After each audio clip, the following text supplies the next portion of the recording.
he's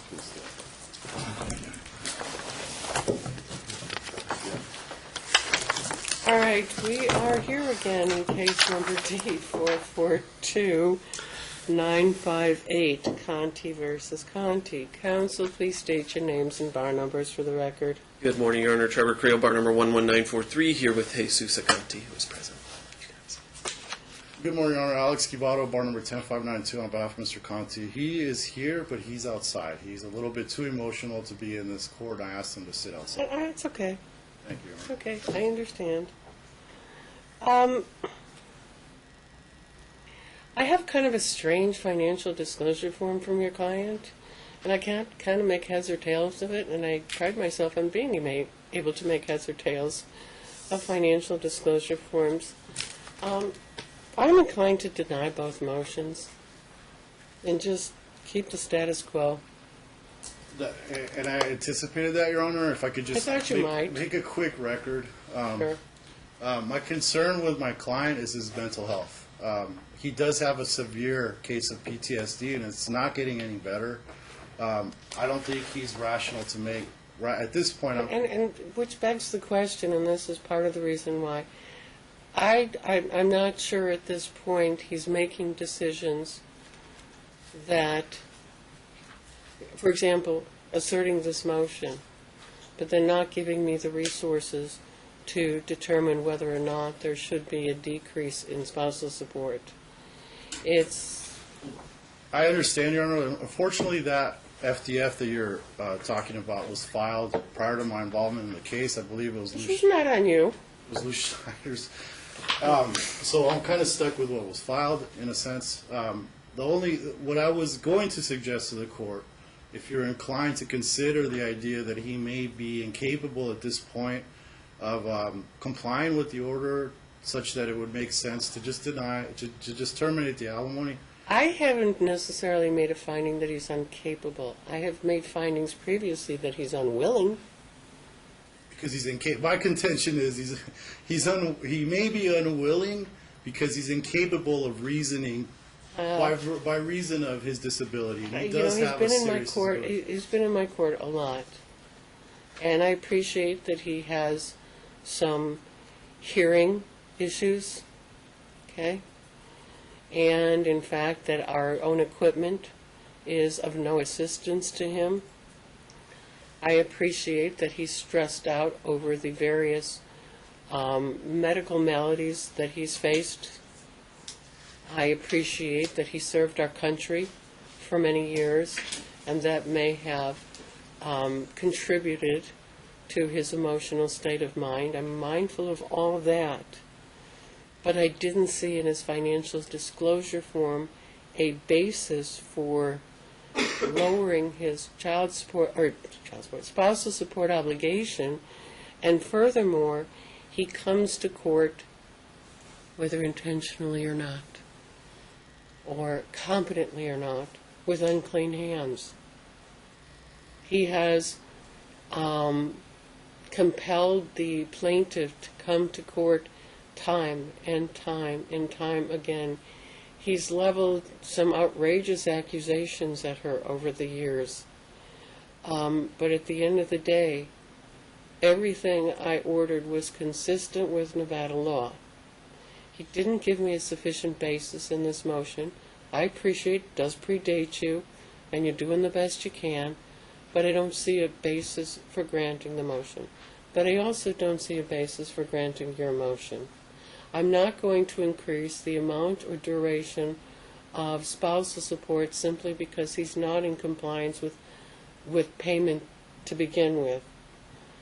I think your client, and I've said this in the past, is going to be chasing him forever to try to get what she's entitled to under the decree.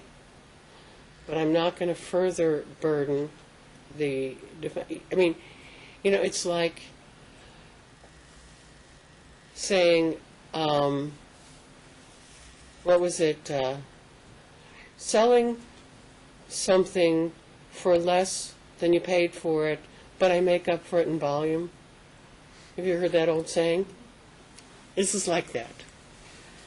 Well, I understand. Increasing his spousal support obligation is not going to necessarily ensure payment, and more likely than not, it's going to make it even more difficult for her to collect. Well, I understand the And court's I think position what she regarding needs to be able to do, and I said this before, I'm not sure you were present at the time I said it, well, she needs to figure out what she can attach, if anything. Clearly, she can't attach his disability, but he had other pensions. That's what happened. He had other pensions to which she was entitled a fair share. I realize that, Your Honor. I'm aware. And I never addressed the disability pension as a basis for a community property division. And in fact, I think I also declined to address the disability pension as a basis for an award of spousal support, because that statute was in place at the time, I believe. No, the decree was entered back in 2012. I guess I understand the court's position regarding the request for increased alimony, even though the FDF that he filed, which doesn't actually include all of the income he's receiving, indicates that he's getting about $2,000 more than he was at the time the decree was entered. But the reality is that my client needs to be awarded attorney's fees. The court noted she's come here time and time and time again. And actually yesterday, my office received this information from the defendant indicating that he's submitting stuff to OPM, indicating that he's never been married to my client, indicating that my client committed immigration fraud. He's sending, it is, and the court is laughing because it is insane. I'm not laughing because it's funny. So It would be funny if it wasn't costing my client thousands and thousands of dollars to come back here. So if counsel is representing that you his really client... think an award of attorney's fees, A, you're going to collect, and B... Maybe. And B is going to stop that? Well... I don't know. I mean, the court could issue a behavioral it could order. exacerbate it. You could put him on the vexatious litigant list. You could issue a goad order. There are a number of things you could do to stop him How could I call from him a doing it. vexatious litigant? He hasn't been to court that many times. I understand. Your client is the one that's filed most motions. Well, to get the amounts that she's owed paid. I I'm not understand. prepared to call her vexatious. I'm not. Well, But when he comes in and responds, this is like actually the first motion from him that in a long, long time. well, and we attempted to stop this from happening with regards to the attorney's fees. We attempted to comply with EDCR 5501. Defendant did not. There was no information that was ever provided. He has not provided an updated FDF. He did not cite to any applicable law in his motion that would justify a modification in alimony. He actually makes statements in his motion to, again, this would almost be funny if it wasn't costing my client thousands of dollars. Like I said, it's not comical funny. It's not surprising. And I'm generally pretty sarcastic. I get it. But defendant has complied with the orders of this court concerning alimony payments made to plaintiff. That statement was actually contained within his motion. Well, ironically, if the behavior you're describing is taking place, she has remedies, but it's not in my court.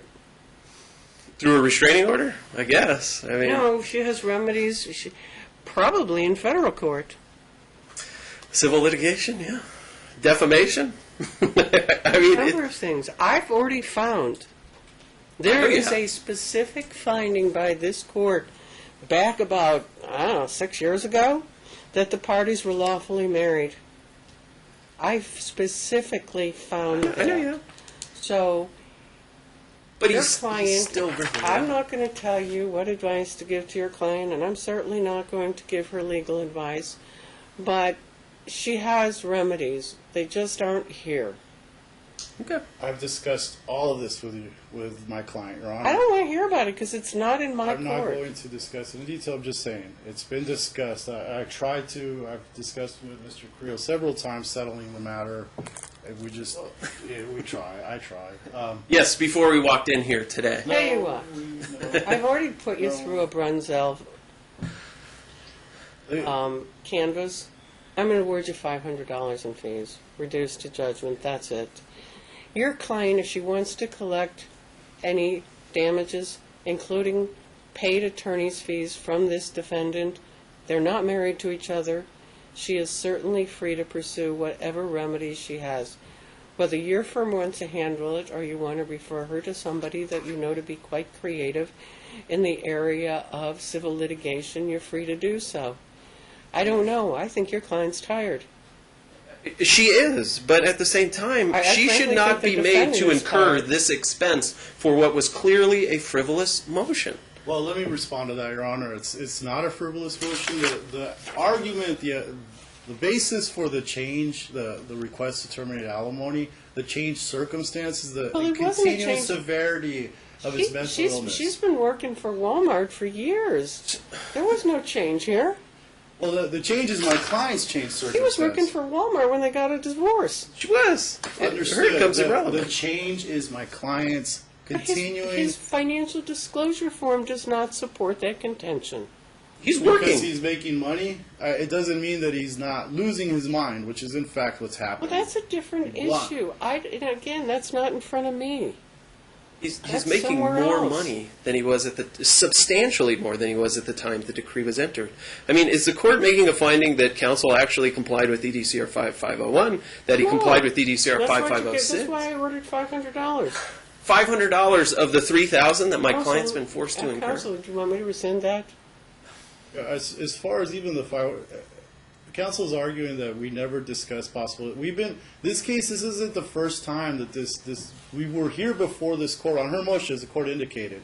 We had been talking settlement that whole time, up until even when. Your client to this day does not want to settle by paying the plaintiff a plug nickel. He's not going to pay her a penny voluntarily, Well, ever, then under any circumstances. You need to figure out. So she needs to get his money, all of it, as much as she can, for the rest of his life. No, That's what needs to happen. She needs to hire a collection attorney. We've done all the collection that we can. She's getting 100% of his first. I'm not gonna She's getting go further 50% than of that. his military retirement. I mean, I guess she'll pursue an apportionment through the VA, Yeah, but I assume that's not going to happen. I don't know. But these issues, I'm not going to. I'm maintaining the status quo as far as the financial obligations. So what happens if we come back again? Because I suspect he's going to Do you file. really want to? Do we want to? No, we don't want to. My client just wants to receive what she's owed. She's the victim here, not the defendant. I'm tired of hearing that. It's absurd. It's absurd. He's continually defaming her, attempting to not pay her what he owes. So bringing didn't I her back tell you into that court. you may have remedies not in front of me? Maybe she can find an attorney on contingency, but don't think so. She doesn't have a remedy in front of me. Maintaining the status quo and denying both motions, except to the extent that I will award $500 in fees. Thank you, Your Honor. I guess I'll prepare the order. Okay. Thank you.